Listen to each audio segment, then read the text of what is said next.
How do you manage to keep up with everything? You know, I think time management is everything. And I also think it's working. Everything I do, every time I go to work, it's doing something I love and enjoy. And so when I'm enjoying what I do so much, it doesn't feel like it's so cliche to say, but it just doesn't Mm, feel like work the same way. So, and I just have some really big goals and dreams, and I'm determined to work towards those. So that keeps me really motivated. I think first and foremost, I'm just there to do a job and I'm not mm, asking for any different treatment. I am asking for consistency. And truly, it's just I want consistency of policy and I want to be treated like every other qualified individual in that room. mm, I also do think, though, that every single time I've worked with a male dominant sport, to have the leadership in that environment ask me how they can best support me or show action mm. to support me, and by showing and demonstrating me respect and like demonstrating that in front of their players or their athletes, like that has made such a world.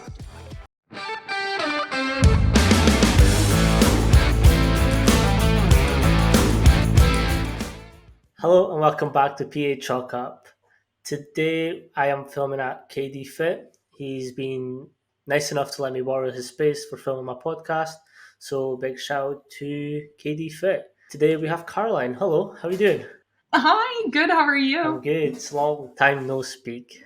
What's been up? I know, way too long. Oh, I've just been busy. I'm in physical therapy school, working, and living life. Just doing it all. No, so if you just give us a little introduction of who you are and what you do. Yeah. So, hi, I'm Caroline. I am an I'm a yoga instructor for athletics. I'm a strength and conditioning coach, and I'm a student at Tufts University in their doctor of physical therapy program. So, I'm also currently going through Satanta College to obtain my master's in sports rehabilitation and performance. So I wear a lot of hats these days. I'm most definitely a student these days, and I would consider myself a lifelong learner. So I enjoy that. But I am pretty much training in all of my free time. I slowly am becoming potentially a triathlete and I'm enjoying that journey. So that's kind of been my more fun free time side of things. But um, I am primarily an instructor for elite athletes in yoga. Yeah, how do you do it all? I know we've kind of spoke off camera, um, but yeah, how do you manage to keep up with everything? You know, I think time management is everything. And I also think it's working. Everything I do, every time I go to work, it's doing something I love and enjoy. And so when I'm enjoying what I do so much, it doesn't feel like it's so cliche to say, but it Mm, just doesn't feel like work the same way. So, and I just have some really big goals and dreams, and I'm determined to work towards those. So that keeps me really motivated. yeah, so how did you essentially? I know how you sort of started in your journey because we started at UW together, but how did you Mhm. go from sort of S&C coach to then wanting to do the yoga side for athletes? So I actually was a yoga instructor prior to the strength and conditioning internship with University of Washington football. So I always really loved what yoga had to offer, not just from a physical standpoint in flexibility, mobility practices, but really on more of an emotional and mental health care Mm, level. So for me, once I got into the strength and conditioning spaces and kind of built that rapport with the coaches and the athletes, it was a really natural next step to begin to integrate yoga into that experience. So that's kind of how it ended up working out for me. And then once I started up with football, I reached out to a few other sports and they said absolutely. mm. We would love to integrate yoga into our schedule, and it's been a super fun journey for me. It's been really interesting to focus on like specifically elite athletics for this Mm, time period, and um, cater towards each of the sports individually, since all of them are going to have their different needs. All of them are, it's different team sizes for everyone. There's different logistics for every single team I teach for. So it keeps me on my toes. It keeps my life interesting, and I enjoy that about it. yeah. So how did your journey sort of start? From Oh my gosh. I actually would probably say that my journey started back to when I was 13 years old. Um, I was chronically injured when I was 13 and started having undiagnosed bilateral leg pain, and no one could figure it out. So I began going to physical therapy, but that didn't really resonate, and started going to acupuncture, and that helped in my pain management immensely. And I thought that for a very long time, that's what I wanted to ultimately do.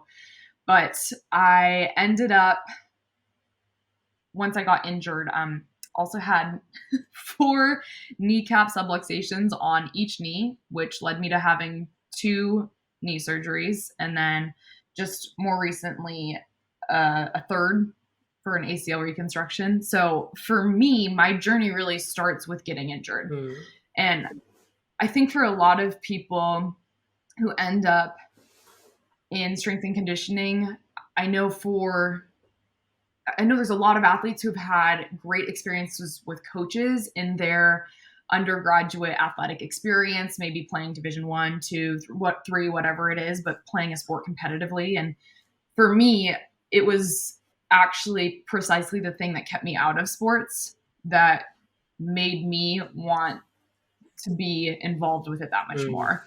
So following those 2 knee surgeries, I began teaching bar 3, which is a combination of strength conditioning, cardio, and mindfulness. So I've been teaching that for 5 years now, and I started teaching that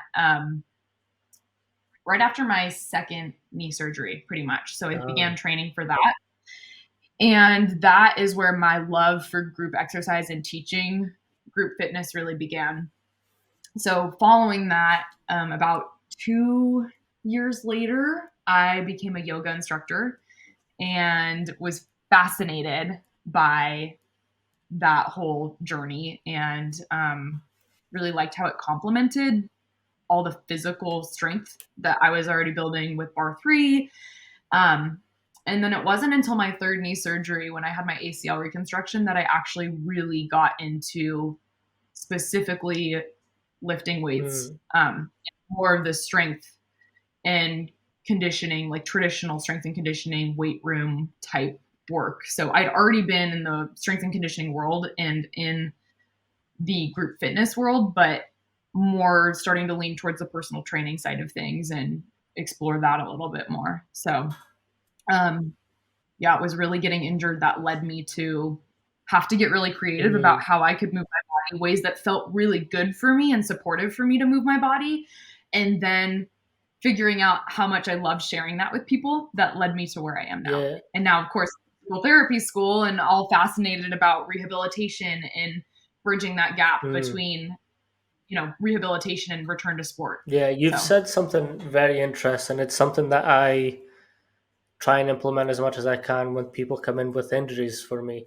And you said that you're training for surgery. Can you sort of break that down and how important that is? yeah. So you mean like training prior to Yeah. or So after like surgery? training to get some strength into it so that when you do have surgery, then it's easier to come back from because that strength is already.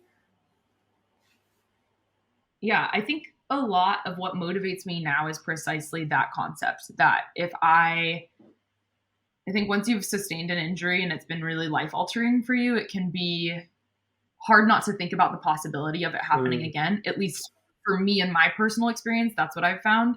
And so I find that it's one, a celebration of how far I've come and what my body is capable of doing every time I get to work out, every time I get to move my body.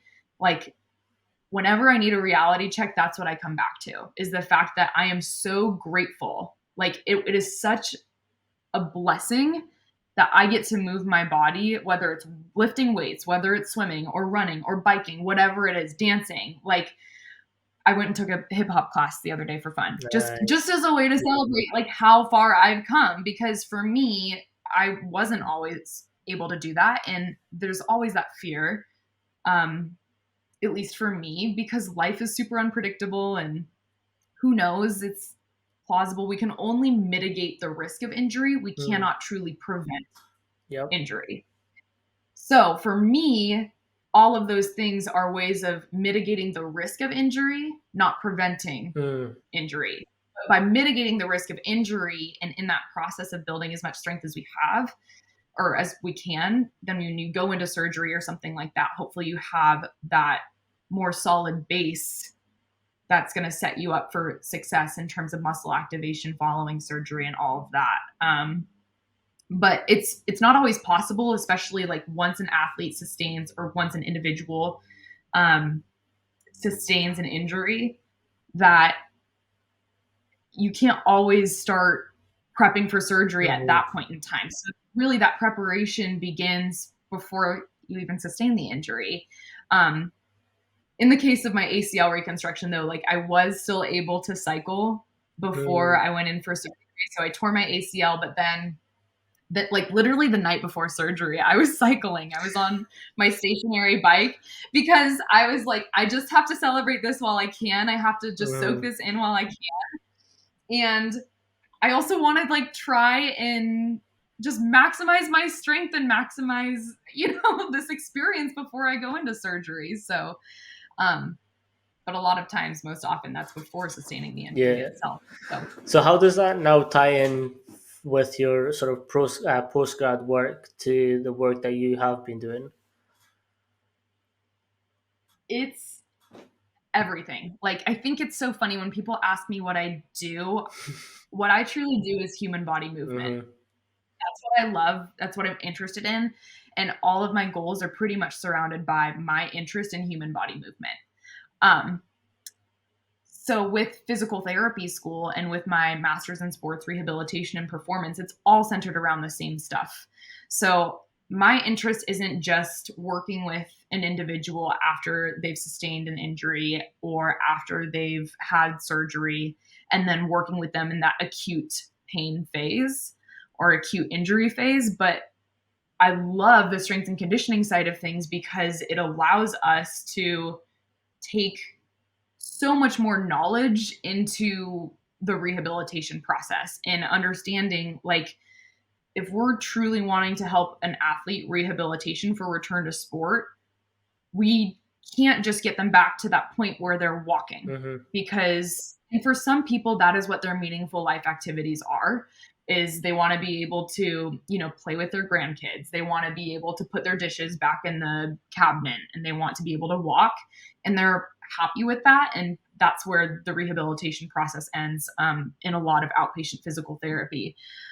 But with an athlete, we have to get them back to this point where if you're playing volleyball, you have to jump, Mm. and you have to not only be able to jump decently, you have to be able to jump frequently. You have to be able, like all of the different demands given your position and your role in a specific sport. And we have to consider that when an athlete gets injured and then rehabilitate them to the point where they can walk, but also take it a step further and get creative Mm. with strength and conditioning and the rehabilitation process and start to really bring those two things together to bridge that gap and create a better return to play experience for these athletes. Yeah. So how does the implementation of yoga come into the S&C world, the rehab, and how do you conjoin them?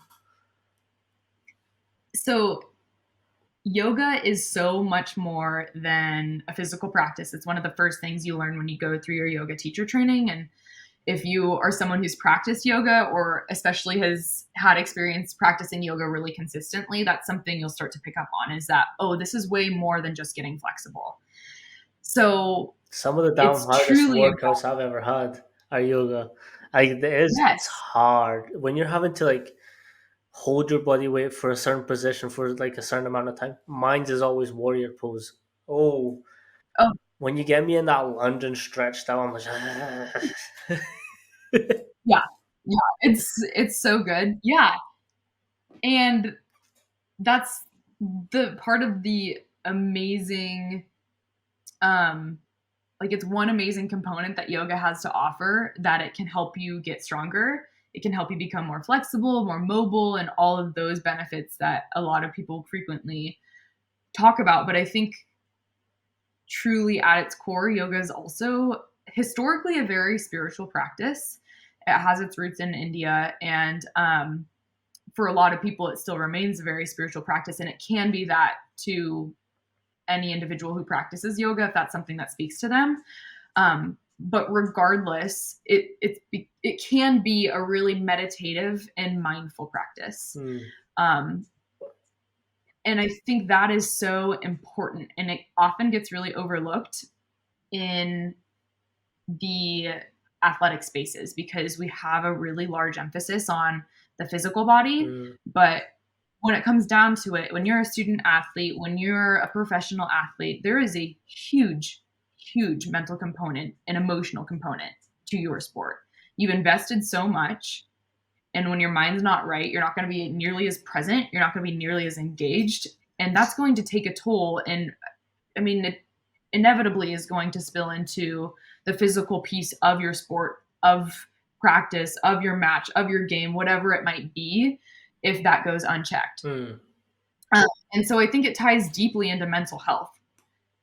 And I don't know that that's really, it's not something that is discussed, I Yeah. think, probably enough in the world of, I don't know, everyone says that though. No, I, you I, know, I like, definitely think just you're enough. right, though. I think that like, I've just filmed a podcast with Nima, and Mhm. we were sort of talking about the like why the example that he sort of presented was he doesn't get why quarterbacks have to run gut busters or just like any type of conditioning work. And I think Yeah. for me, it's the mental side. Like if you think Yep. about how much mental pressure that they're under, like that plays into cortisol, that has different hormones pumping through your body. So they Mhm. need to be able to handle that load and still be able to keep their heart rate down to perform movements and to perform at their best. Right. So having that conditioning is is as important as having your mind right.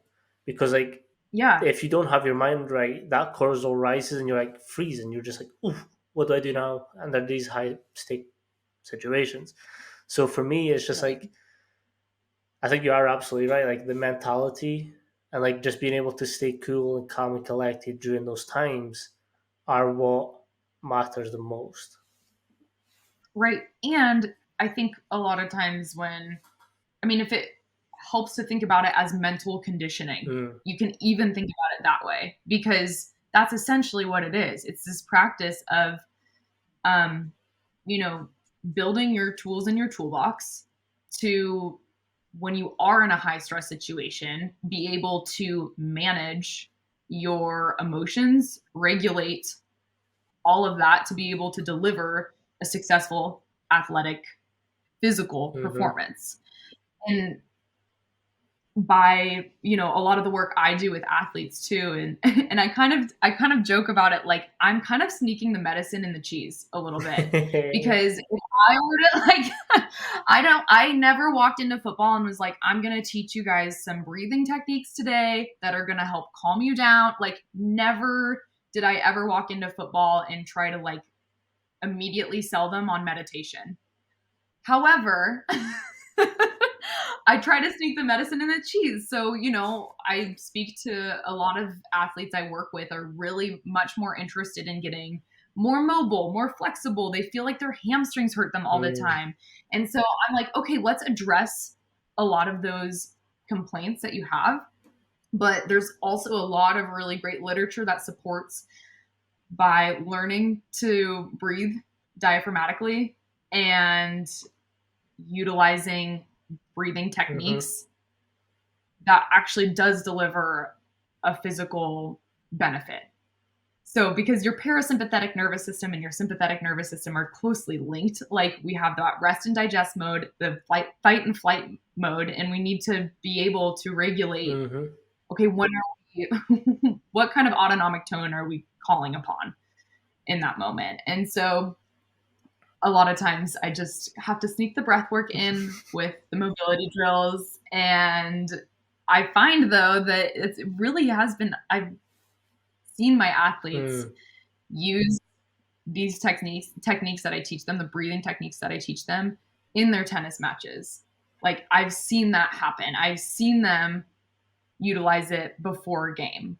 Yeah. And that's the coolest moment for me too. Like that's exactly what I'm doing. Yeah. How Makes it how is the sort of atmosphere when you're taking these guys and women through yoga, like during and after practices? I don't even know if I have adequate words to describe like what I when I show up to every single day is different. Like I think that's just it. It's so hard to sum it up because every single team I teach is different. Every single day I teach them is different. Time of day makes a world of Mm. difference. If it's 7 a.m. and they just want to go back to bed, sometimes that's actually the best for me because they're lower energy. They're like, oh, we get to just chill out here. Great.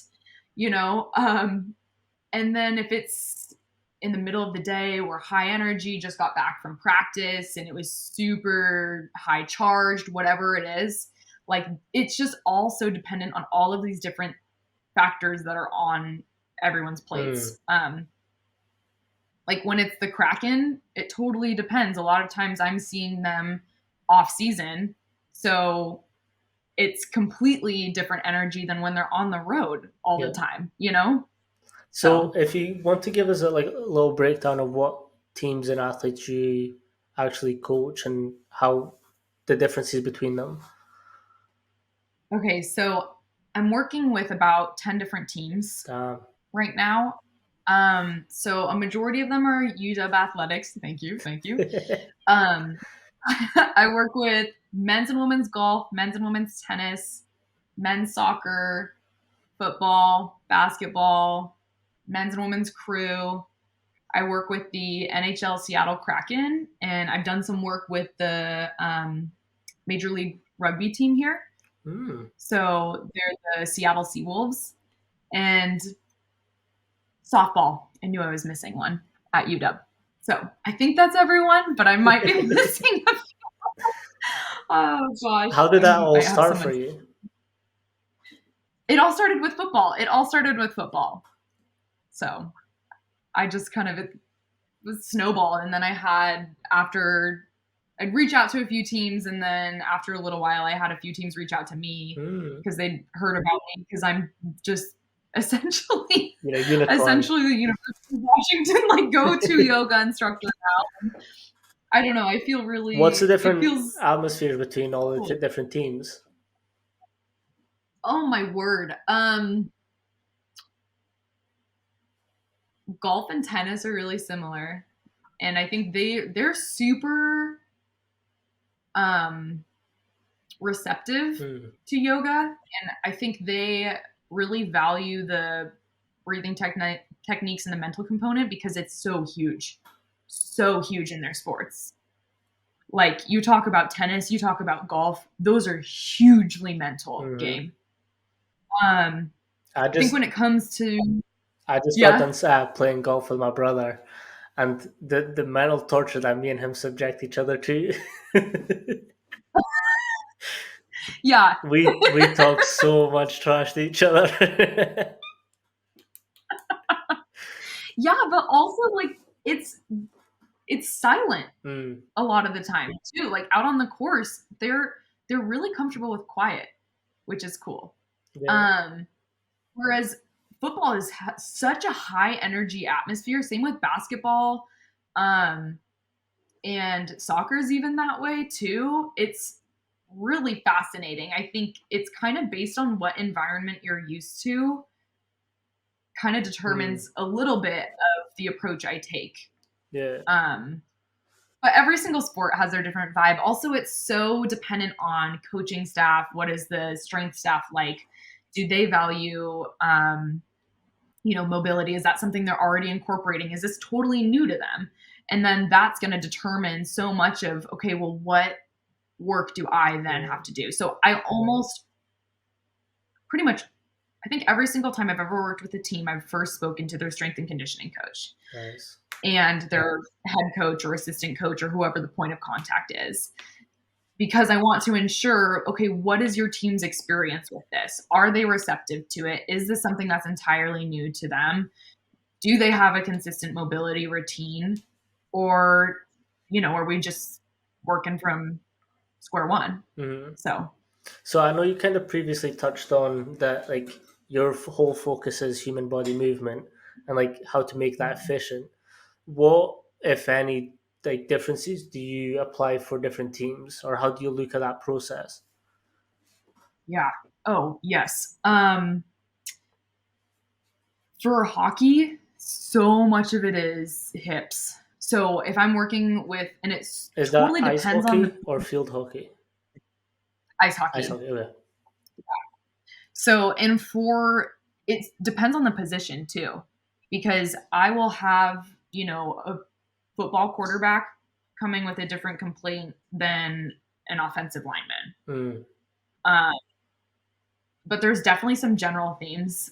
So, generally speaking, almost every athlete I've worked with will tell me I pretty much start like when I plan my classes, I always go in with a general plan if no one is really has any specific requests or anything like that. But once I do show up, I ask them, okay, how are you feeling? What's in your body is sore? Where is there extra tension today? What did today look like for you guys? Has this week been really stressful? And I gauge based on what they're telling me and based on their energy, what needs to happen that Mm. day. So a lot of the requests that I get are hip flexors, glutes, hamstrings, quads. A lot of time it's really lower body focused for Hmm. these teams. Um, and I think that's pretty much across the board for all sports is those are the general complaints. And a lot of times too, they're, sore from a lift or Hmm. whatever. So I think there's that confounding variable. But when it comes to the sport specifically, like ice hockey goalies have so much internal hip rotation Yeah, because they'll need that to.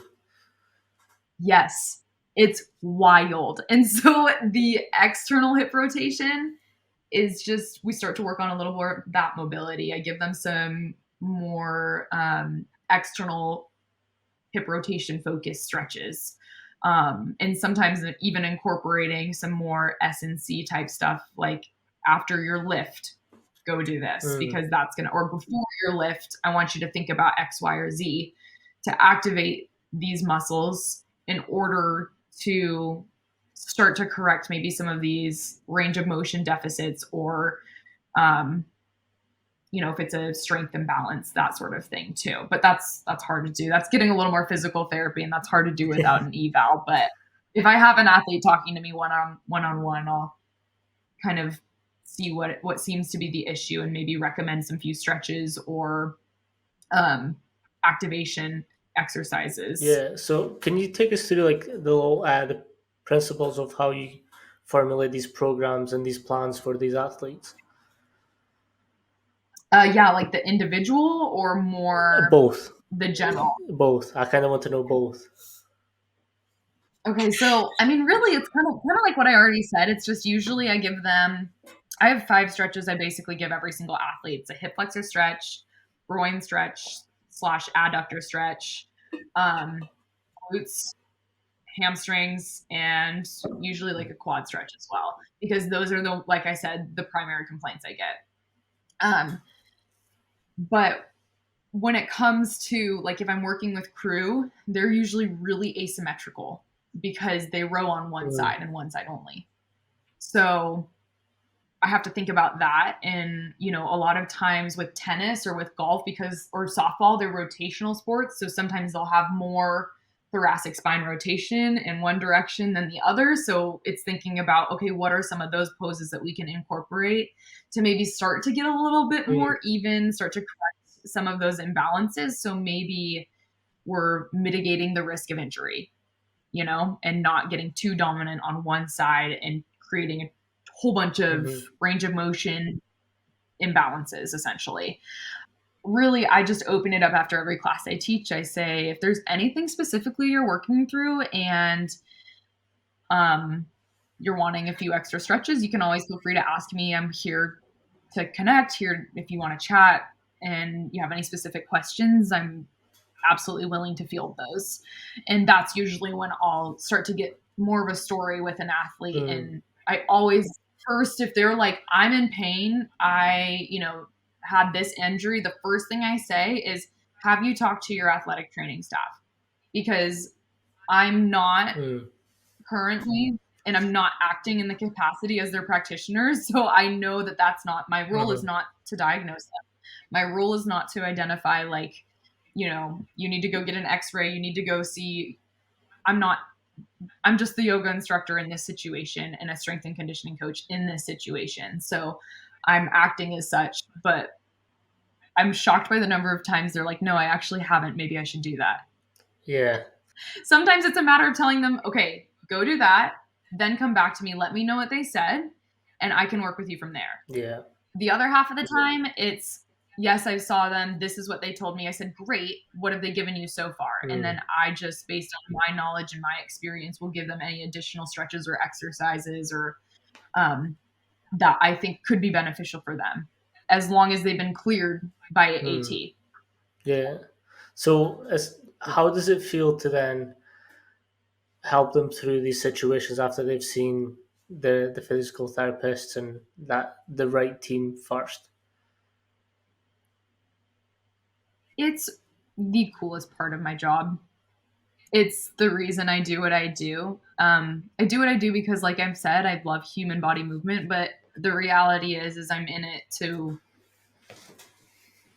especially, I think, provide support and to help people who maybe on such big teams, it's really Mm, hard to gain such I guess, a personal level of support with, from athletic training and from coaches. And there's just some of the people who maybe don't get as much playing time are not necessarily getting the same sort of support to mm, return to sport, I guess, if that makes sense. And they just kind of, I feel like there's a few, I don't know, I hesitate to say that a little bit. It's not true in all cases, but it can just be really easy, I think, for people to feel as if they've fallen through the cracks a mm, little bit.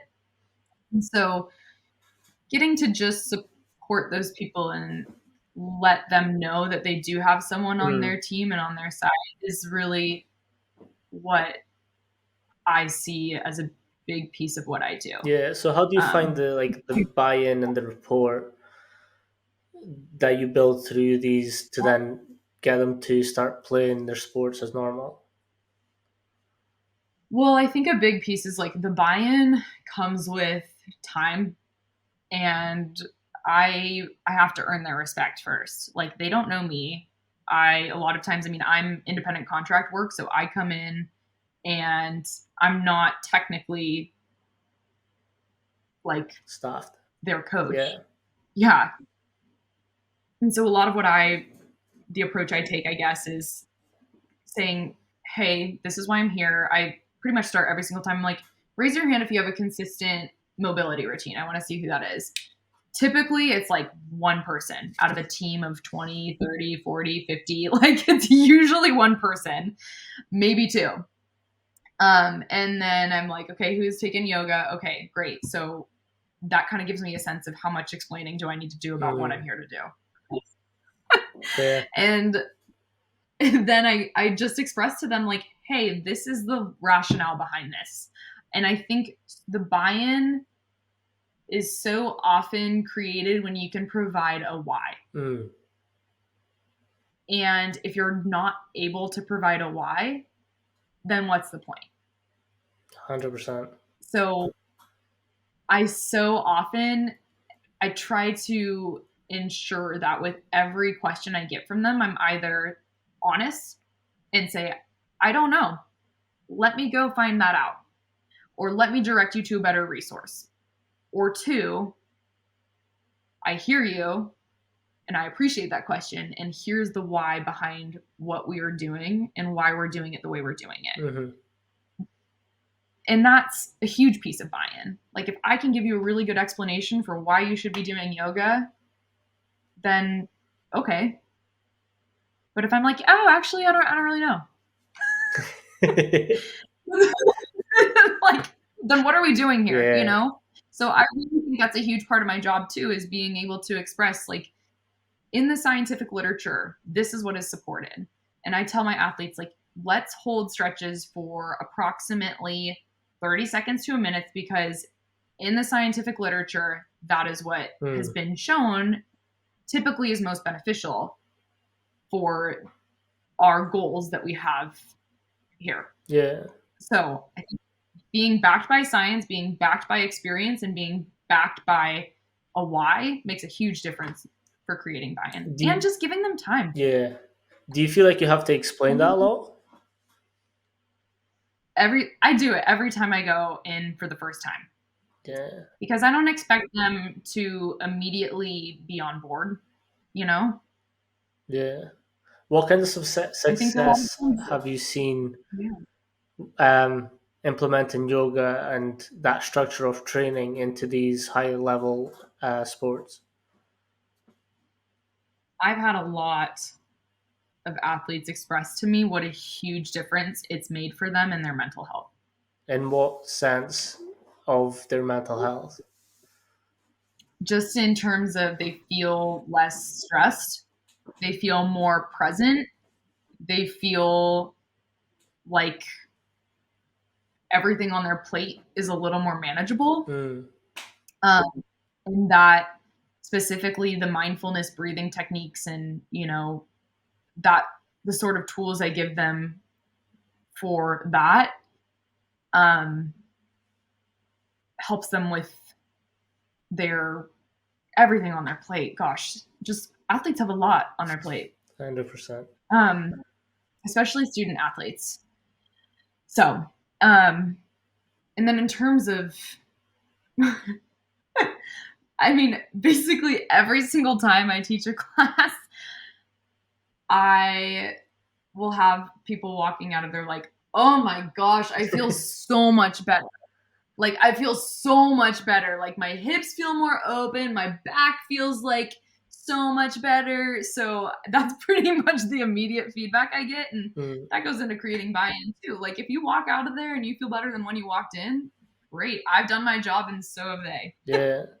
So, So how does it feel like being a sort of woman strength and conditioning and having to go into these male dominated teams? yeah, it's a loaded question. There's so many elements.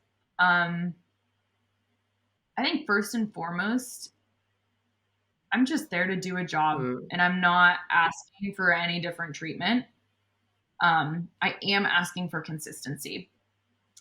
And I think that's been one of my biggest lessons I've learned is, you know, sometimes people will think that if you're a woman in a male dominant environment that you're going to want special treatment or something different or I don't know, something along those lines. And truly, it's just I want consistency of policy and I want to be treated like every other qualified individual in that room.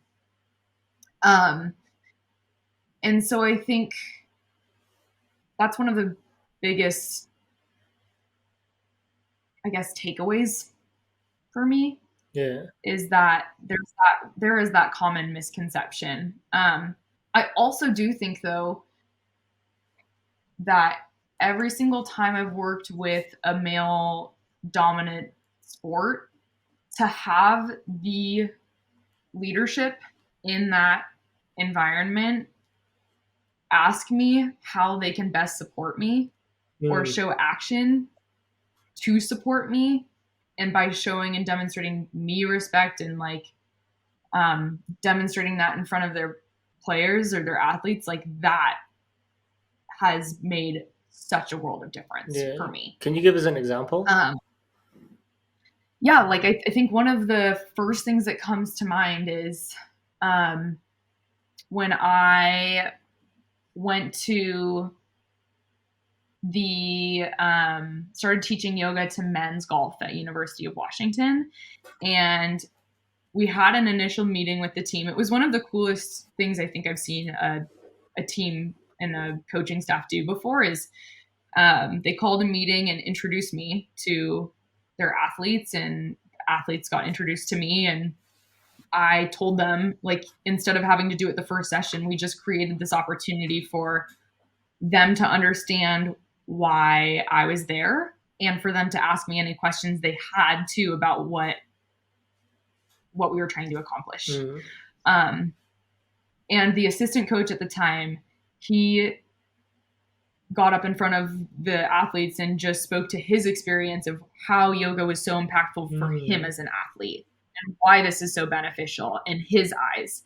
And to have someone that they already respect vouch for the value mm-hmm. that my business can bring to them in their sport was huge. It's because that takes so much of the pressure off of me. And already, like, I mean, it can be really difficult to create. Particularly, it is so much easier as a yoga instructor to come in and teach guys. Mm, It is 10 times different to tell guys how to lift weights. 10 times different. Because there is something that is in our society far more acceptable about a woman telling you how to mm-hmm. stretch than a woman telling you how to lift. And that was really truly my biggest struggle. But to have that coach say that about yoga was, I mean, one of the coolest things I've seen in terms of demonstrating support Mm, for bringing me on. yeah. Yeah. What's some of the philosophies that you hold while doing all these different roles? Um, I have a growth mindset. I think that is the pinnacle of who I am and what I'm trying to accomplish here. And I'm just constantly learning. Mm, And I think knowing too that,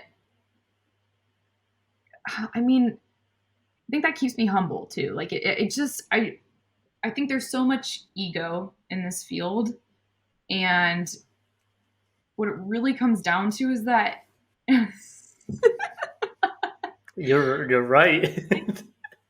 yeah, like, but how can we really determine when someone is an expert at Mm, something?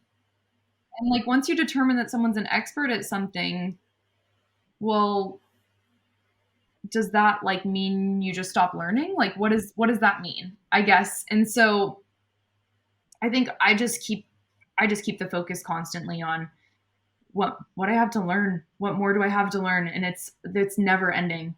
hmm I think that's It's one of the never going. best things that we learned from Coach Mac is that, like, no matter how far you've made it into the field, like, there is always the next step. Like, you could always learn more. And like, there's this saying Yeah. in Portugal where it's like you can learn something from everyone, even a dumb person. You can learn not to be them.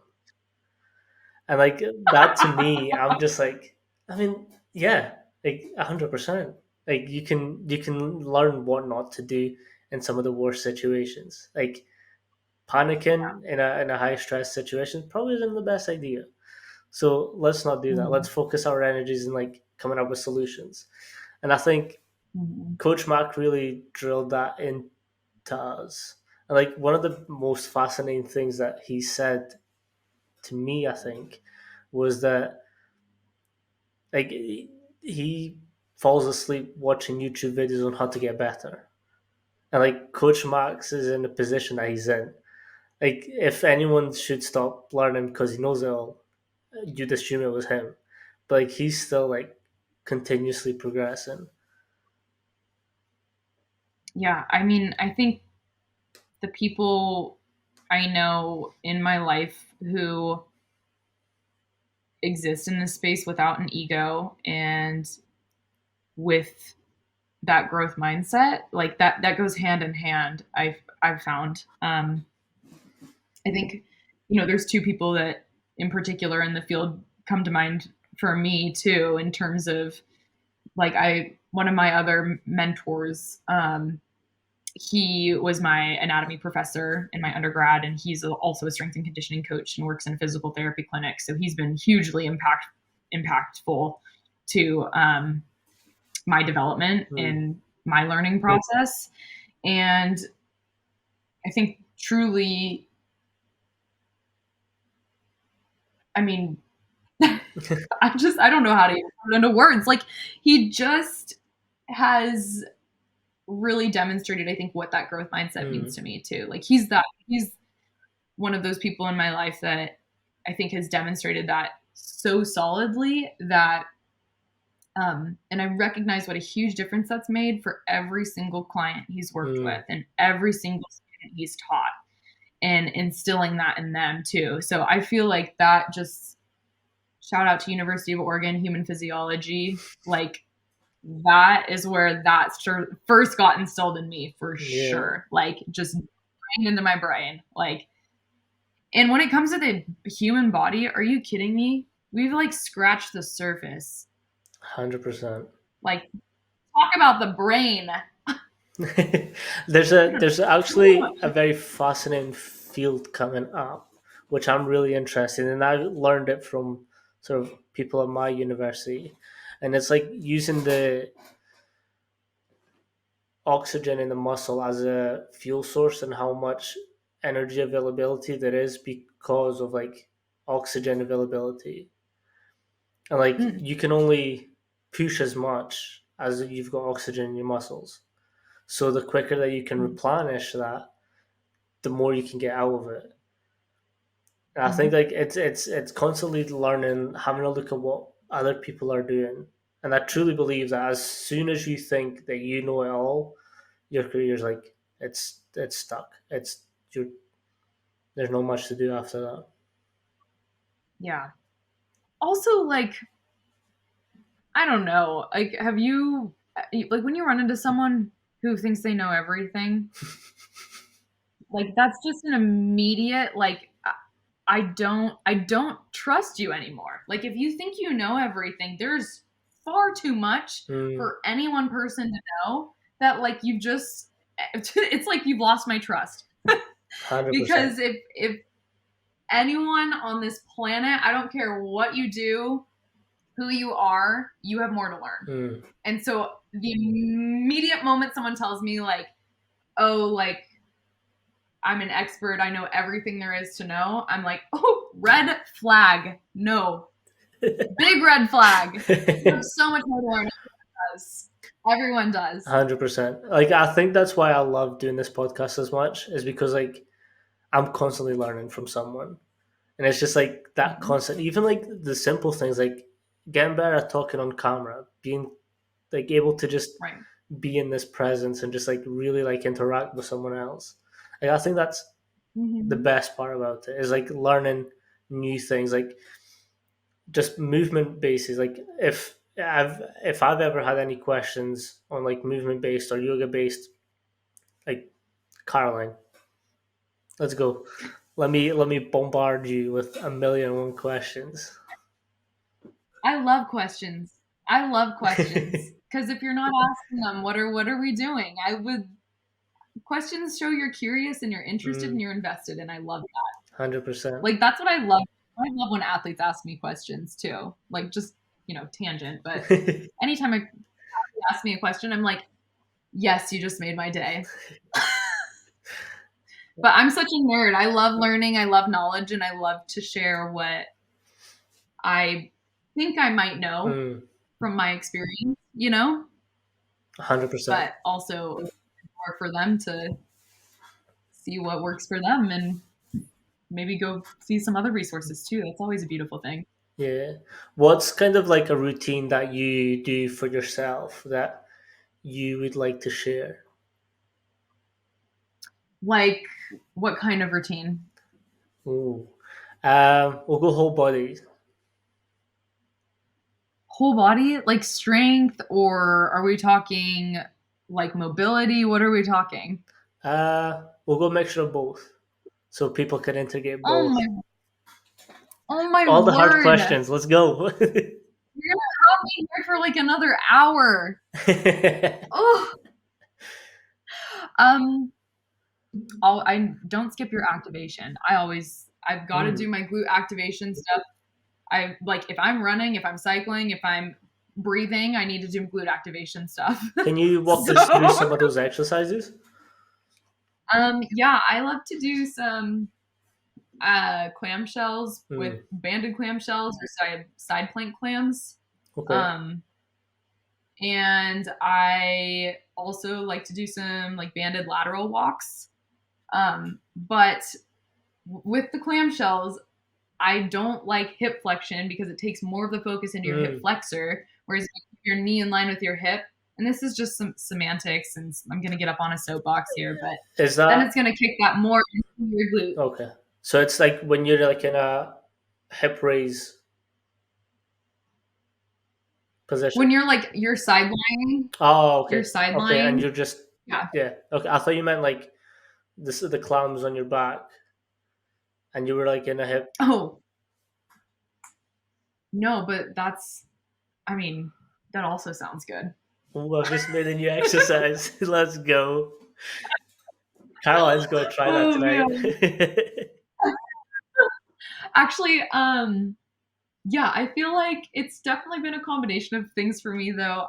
I love to back squat. Part of it's just figuring out what I love Mm, and figuring out what I enjoy to do that consistently. So right now I'm loving back squat. I did a little front squat block just this last strength cycle for me, but now I'm more into a back squat block again, which has been so fun. mm. I'm training for a triathlon. So that's been a lot of my training now is swimming, biking, and running. And then my strength training kind of becomes that supplement Mm, and also the huge component in mitigating injury risk, especially with the high volume of training. mm. So, Running, cycling, swimming. um, yeah, yeah, it's a lot. But yeah, and then I've had to be really intentional about stress management lately because of everything on Mm. my plate. How have you been doing that? So I found it's such a yoga instructor thing for me to say. I found a yoga studio and a yoga class that I love, Mm, and I go on Sunday nights, and it's like the perfect end and beginning to my previous and next week mm. and it helps calm me down and gives me a little just the reset I need to Yeah. Could kind of you because if I'm not taking care of that whole aspect, like the physical stuff does not feel good. mm, could you take us through a little Yeah. breathing exercise to sort of help anyone that's sort of feeling stress? Yeah. You want to breathe right Let's now? go. Okay. This is the one I give to all my athletes. We'll just do a little box breath. Have you done box breathing before? It's easy. Yeah. Super easy. But it's my favorite because I think it's super effective and it gives your brain the count to think about Mm, and also helps to start to settle you. And I think anything to give your brain something to focus on, especially if it likes to wander like mine does, is really helpful. So you just find a seated space, you can close your eyes, you can soften them, and then start to relax. And I like to start everything with the full body scan too. So I think about relaxing from the top of my head, relaxing the eyebrows, my eyes, my jaw, my shoulders, And just starting to let that sense of ease travel down through your whole body, down through your arms, your rib cage, and starting to let your belly expand on each inhale you take in, and allowing a little more sense of ease to come in through your body with each exhale you let go of. And you just slowly will start to breathe in through the nose for a count of 4, 3, 2, pausing at the top for that same 4, 3, 2, and then beginning to exhale, 3, 2, pausing at the bottom, 3, 2, 1. Inhale, 3, 2, hold, 3, 2, 1. Exhale, 3, 2, 1. Pause, 4, 3, 2, 1. And just take one more cycle like that. Inhale, pause, exhale, pause. And then you can slowly let the breath return to the natural rise, fall, and maybe open your eyes. Nice. And then maybe you feel a little calmer than when we first started. Thank you for taking us through that. I do like that is something that I do specifically for bedtime. When like my mind's racing at 100 miles an hour. Like I always feel like nighttime's the worst because like I've got so much like thought like, and that's Yeah. for some reason that's when I come up with all my business ideas just before I go to sleep. Yeah. So I usually do. Right. I like to do Wim Hof's as well. I do like that one Yeah. to calm me down. Oh, that's Like that's a good one for the morning when I'm just like wanting to get hyped up. awesome. I'll go straight, and then I will go for a nice shower, like a cold shower. And I'm just like, Brr. let's go. That's awesome. Um, I have yet to get into the cold baths and ice showers. Highly recommend it. It's just Oh, the thing for me is like I know. the thing for me is like I know. the the mental side of it as well, because like for those 3 4 minutes, like you just have to suffer, like, but then when you get out, Yeah. like you warm up super quick, and like your brain's got like Hmm. this extra gear, and it's just like you're just like go, let's Yeah. go. Um, yeah, that's Yeah. what I really like. I like there's pretty like good ice baths right now if you don't want to necessarily like buy ice all the time. Lumi's a good Yeah. one. Fair. Yeah, Lumi's a good one. Um, Oh, they're reasonably priced as well, which is quite good. Um, cool. but yeah, like it's just like it's what I said. Like this industry is so vast, and like there's not really one Yeah. thing for everyone. Like just try a bunch of things. Mhm. What's something Totally. that you recommend, like that you do during your training that you think people would benefit from? Oh man. Eat. Honestly. I think like especially as a female, there's such this misconception that you need to like cut down on carbs. Eat your carbs before your workout and eat your carbs after your workout. Mm. That's what I mean, that's my best training advice. Eat. Is if you're That's anything key. like me and you lived for years on this planet thinking that you needed to eat less bread, stop doing that. Eat It, your carbs. it's like putting fuel in a car. Yeah, and enjoy them for goodness sakes. Oh my word. Can I ask how your training's going? Yes. Oh my word. Oh, okay, so I attempted a half Ironman, Mm. right? Did I tell you about that? Roughly. Okay. I made it through the swim, I made it through the bike. So it's a 1.2-mile swim, a 56-mile bike, and then a half marathon, Mm. 13.1-mile run. I don't know what that is in kilometers. I'm sorry. UK's miles.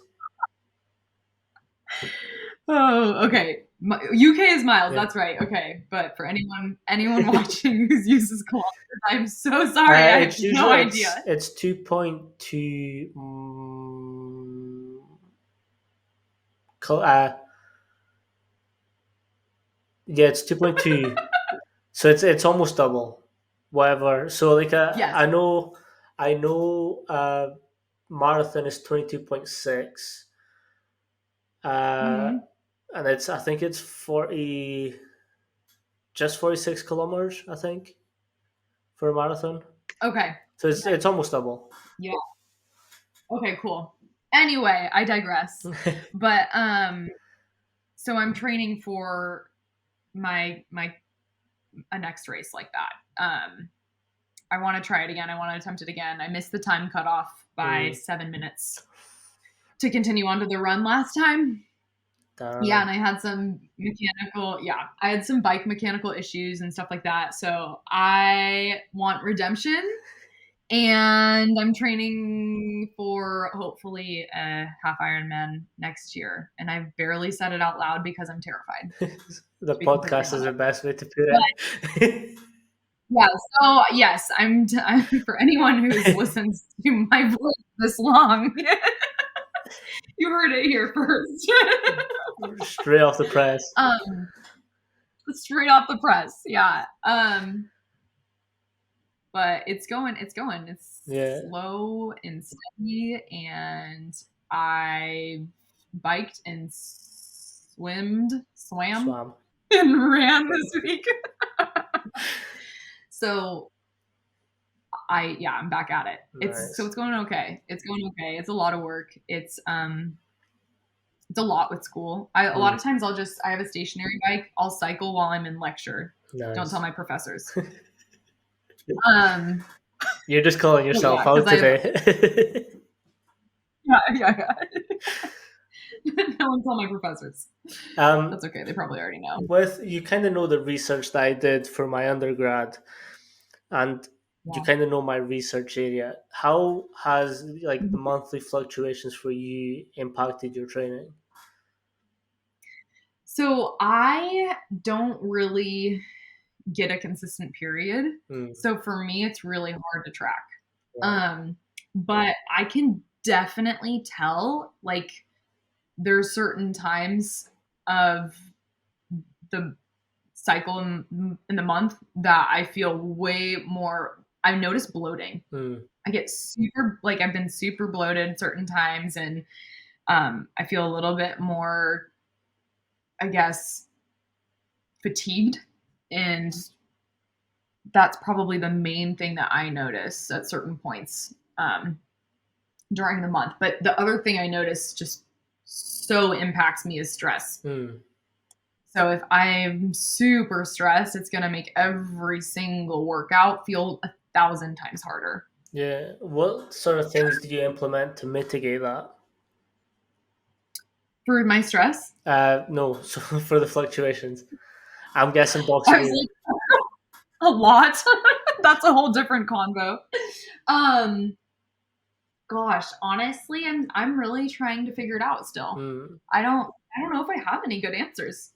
I Um, just had I'm still someone learning. on that does a lot of female athletes, and she coaches a lot of females, and she placed a big emphasis on nutrition and like the type of Hmm. foods that you eat can make it a big Yeah. difference. And I think that's something that I'm starting to sort of dive into now, is like the Hmm. nutrition side of how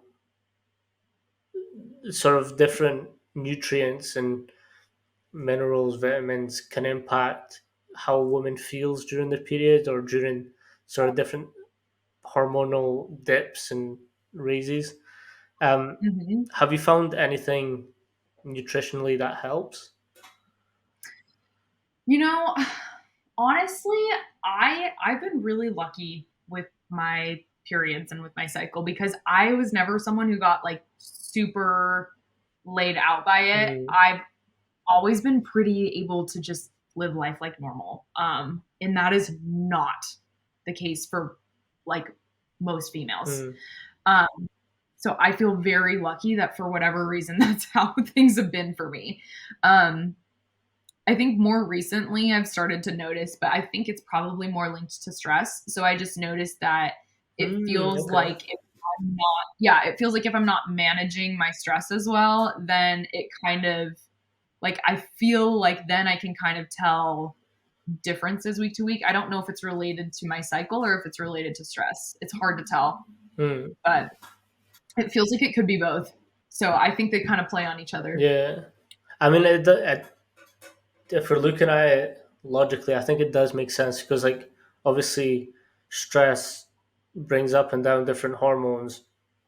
You've got different hormones pumping through you and surging through your body as well. That does make sense. Mhm. I've never thought about it Yeah. that way. I don't know. Food for thought. And I'm not an expert, but I'd love to learn more. Yeah, but that's the thing. Like, I think I've mentioned it to you. Like the amount of imposter syndrome I get from talking to females about periods. It's like I've Mm. never had one. I, like But like some females don't even get one, that is true. you know? Like so and I think too it's all about like your interests in your area of study. And it's kind of similar like just because I've never played football doesn't mean that I can't help you Mm, lift weights, you know?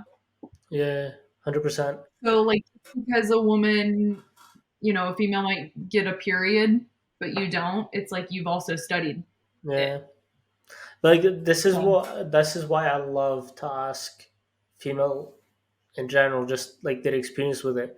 Everyone's is different as well, so it's like I've never had one say the exact same thing as someone else. There's common yeah. ground, but there's like obviously that individuality between everyone, and like Mhm. I just like to know like the sort of differences that there is out there, because like if I can know them, then I can sort of look into different aspects. So like nutrition was a big one because like they said that certain foods make them feel worse. So like okay, then what Mhm. what is that food made out of, and why is it having this negative impact on you? Right. Yeah, Yeah. that's super fascinating to me. Yeah. I think it's such an interesting area of study.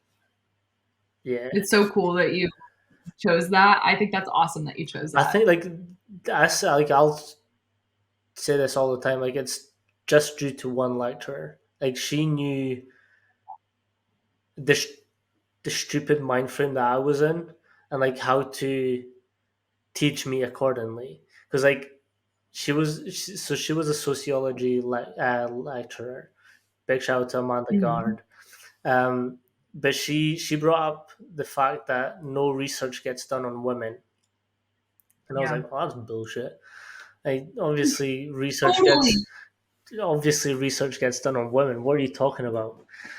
And then she was like, all right, okay, that's 100% fine. Task for next week: go out, find some research, come back the week after, and tell me what you found. I was like, bet. So then the week after came, and I was like, I owe you an apology. Like you're 100% right, and like there's no research on women, and like it was just that different way because she could have been like, oh my class, just bolt, like you're done, you're good, don't just shut up. But like instead she was just like, okay, she challenged me to go and find some, and then when I came back and told her there was nothing, we spoke about it.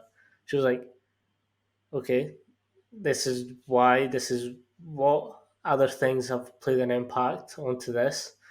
And Mhm. then I was like, how can this be changed though? And she was like, you've got your dissertation coming up, how can you change it? Yeah. And I was like, all right. It's a cool professor. That's a really cool professor right She there. was amazing. Like Yeah. she hands down like changed my course of like research, and I'm just like, yeah, she's dope. I love her. That's awesome. Um, I want to hang out with her. She sounds so cool. she I'd totally be friends. she's good. Like the thing is, like she does so her PhD. was is on incontinence in women, and like how that has Mm-hmm. an impact on sort of going to classes, doing exercise, and how some women just don't because like they're embarrassed or scared that they might wet themselves. And 100%. and for her, she was just like, I just want to change that because it's a dysfunction, so we can't fix it.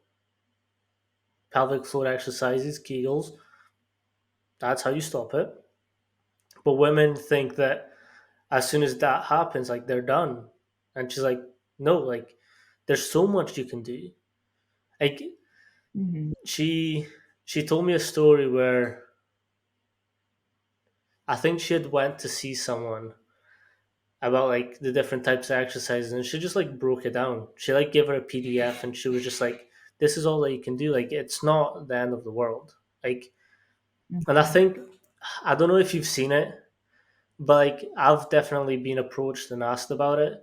Is like when you see these like influencers like deadlifting heavy, and they just pee, Mm-hmm. and like they post it. They're Mm-hmm. thinking it's like it's a Mm-hmm. good thing to normalize. Like Mm-hmm. sure, like be comfortable in the gym to do whatever you want, but like that is still Mm-hmm. a dysfunction. Like Yes. there's so much internal Yeah. abdominal pressure that you're creating that you're peeing yourself. Your pelvic floors are Yeah. weak. You need to strengthen that. Like that is an area where you Yeah. can You need to strengthen. go see. You need to go see a pelvic floor physical therapist. 100%. And it's just like these little Yeah. things that like she's sort of introduced to me that I'm just like, yeah, that's pretty messed up. Like why is that? Yeah. And I think like that's one of them that I've sort of been like, yeah, like no, that's not normal. She's like, men can do it too. I was like, oh, yeah, we can. Yeah, we can. Yeah, it's so interesting. Pelvic floor physical therapy is a really interesting field, and it's hugely important. It's Mm. all the work that they do. And it goes back to that thing that you were saying. It's just like bodily movement. Like everyone needs bodily movement. Hmm. Yeah, I've just rambled on. it's the best. It's the best. It's the best, though. 100%. Um, so we've gone to the viewer questions segment. Um, there was one question that came in that I found quite interesting because I sort of know some of them. But it was, what's the hardest thing you faced as a female S&C coach? Oh my word. I, oh my gosh. You already know. Yeah, we don't need to talk about it. I do know it, but like we don't have to get into it. But like, can you just explain I, sort of like yeah, how it makes you feel and like what it sort of did to yeah. you at that moment in time? I would say that, like, as a female strength and conditioning coach, I definitely have not always been respected. And there are still countless instances where I face an extreme amount of disrespect. Mm, Um, I've been hit on. I've been told that I can't work out in specific attire. Um, I've been told just like a whole multitude of things. And it's so challenging. It's so challenging because you want to be, the constant struggle that I face is you want to be like assertive, mm, and you want people to not see you as someone that they can walk all over, and then you don't want to come across as, and excuse my language, you don't want to come across as a bitch. Because so frequently, if I am to act in this similar way, probably just about arguably the same way as male counterparts, and be assertive and be loud Mm. and demand respect, that comes across as me being a quote unquote bitch, because it's just not the way that females, I guess, the role females have typically been seen in. Mm. And so to, I think, sort of emulate a similar, it's really challenging. It's so challenging. Like, I basically looked at all my male counterparts and tried to figure out, okay, how do I do this, but make it seem like it's still me, Mm. but also not come across as a bitch? Yeah. How? Because truly, when you take the behavior of so many male strength and conditioning coaches, and if you were just to have the same exact thing coming out of their mouth as a female, it's perceived entirely differently. Mm.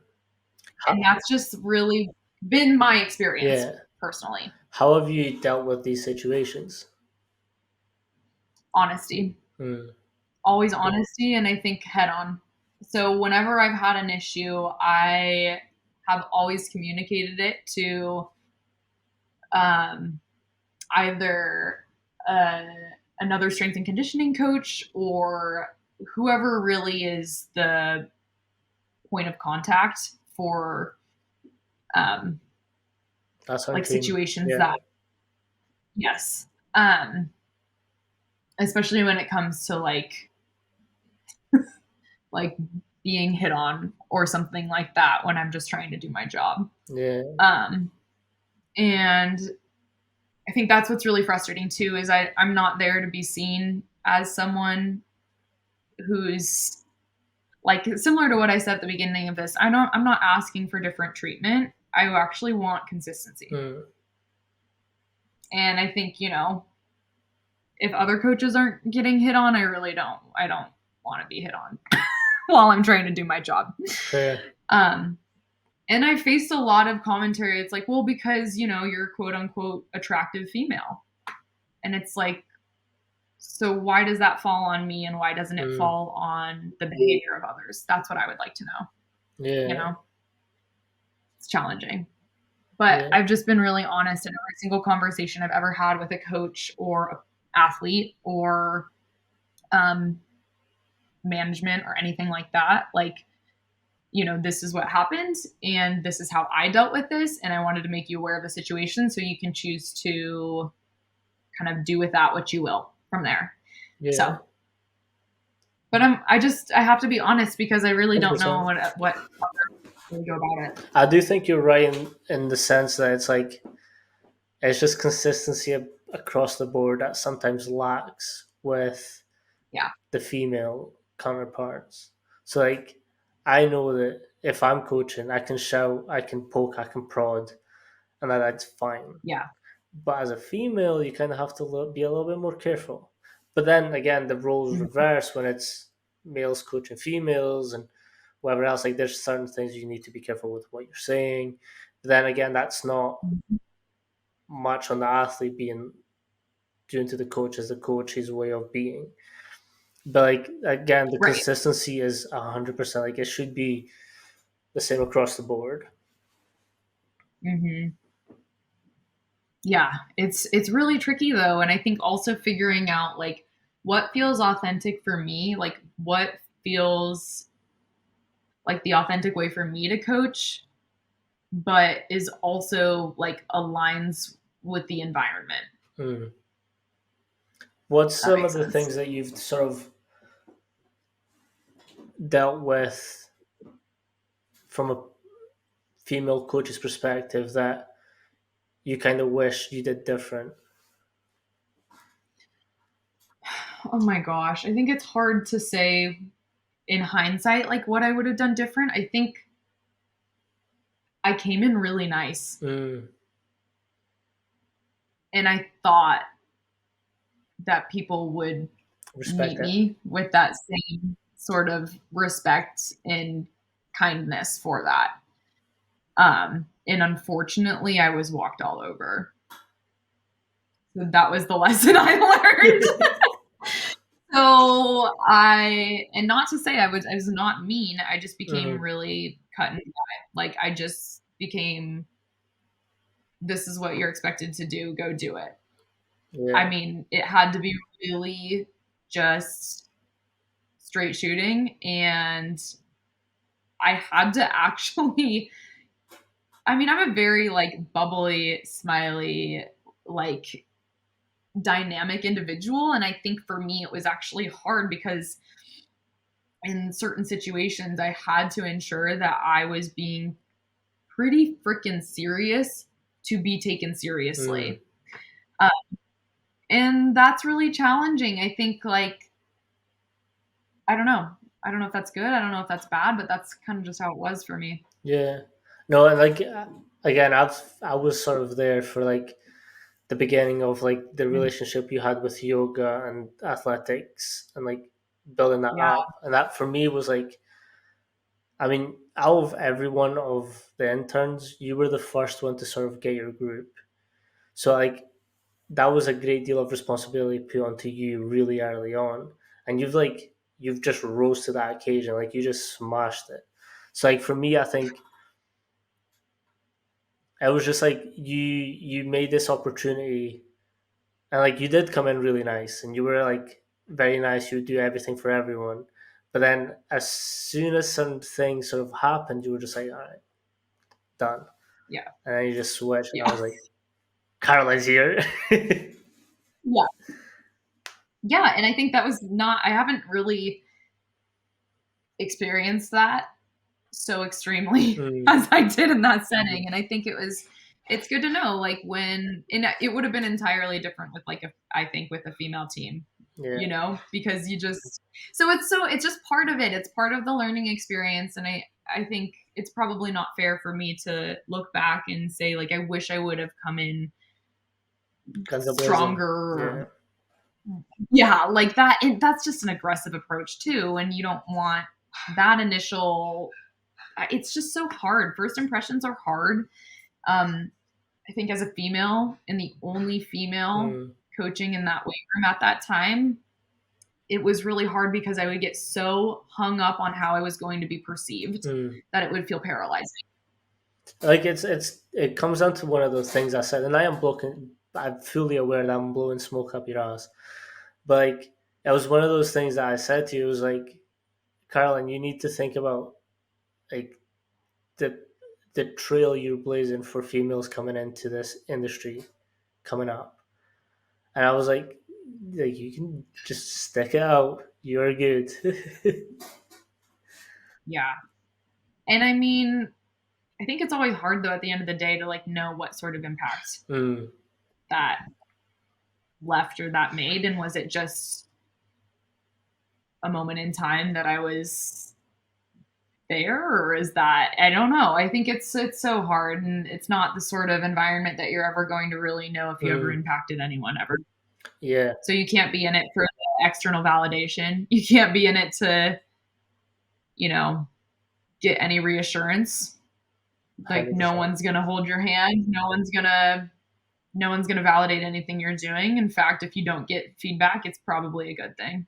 100%. I know an individual that didn't get the best uh, comments. Yeah. Warranted, very warranted.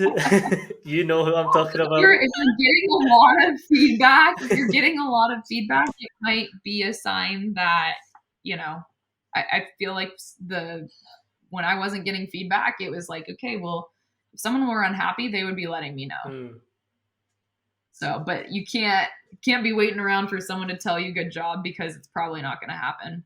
Not in that setting not in that anyway. setting. And it's that And high end elite. Like, not as a female, not as the only female in a men full of women either. You're never going to get that, like, oh, girl, you slayed. You're never going to get like queen shit, it's never going to happen. But I No, think that's like, yeah, it's hundred just part percent. of it. And I think that's what I've essentially liked to see your career and how it's progressed. Is like you started at UW, like that's not where you started yoga and what you do, but like that's where like I saw it take off because like from then I think you did Krakens and then now you've got like tennis, you've got all the UW teams, and like I think that's pretty sick. Thank you. Oh, you're the best. Thanks. Made my day. No, thank you so much for coming on, Caroline. Do you want to plug anything like your websites and Yes, please. So, my brand is Flex by Caroline. So, flex for muscle, but also for yes, flexibility. So, we got my Flex merch on today to rep, but you can find me at Flex by Caroline on IG. I'm also the same on TikTok. I'm not active on TikTok though. My 18-year-old brother convinced me to get TikTok. So, fair. and then I have a website that's also just flexbycaroline.com. So you can connect with me on any of those platforms. I'll And also link I'm, everything in the descriptions. yeah, awesome. But thank you, Manny. Thank you for having me on. This was awesome. And No, it's it's always good to catch up with you. And it's cool to do it in this sort of format. yeah, no, So, it's been a long time coming as well. I know I had some mhm. scheduling issues, and then you had some. Ugh, I'm I have tons. nah, it's all good. But like the thing is, like I'm super mindful like how busy S&C coaches are. So like, Mhm. or just coaches in general. Like we're Mhm. always on the go and we're always like 100 miles an hour. So like if someone's got scheduling issues that they're going to be like, I can't do it unfortunately, but we can reschedule. I'm like, yeah, like no worries at all. Like Yeah.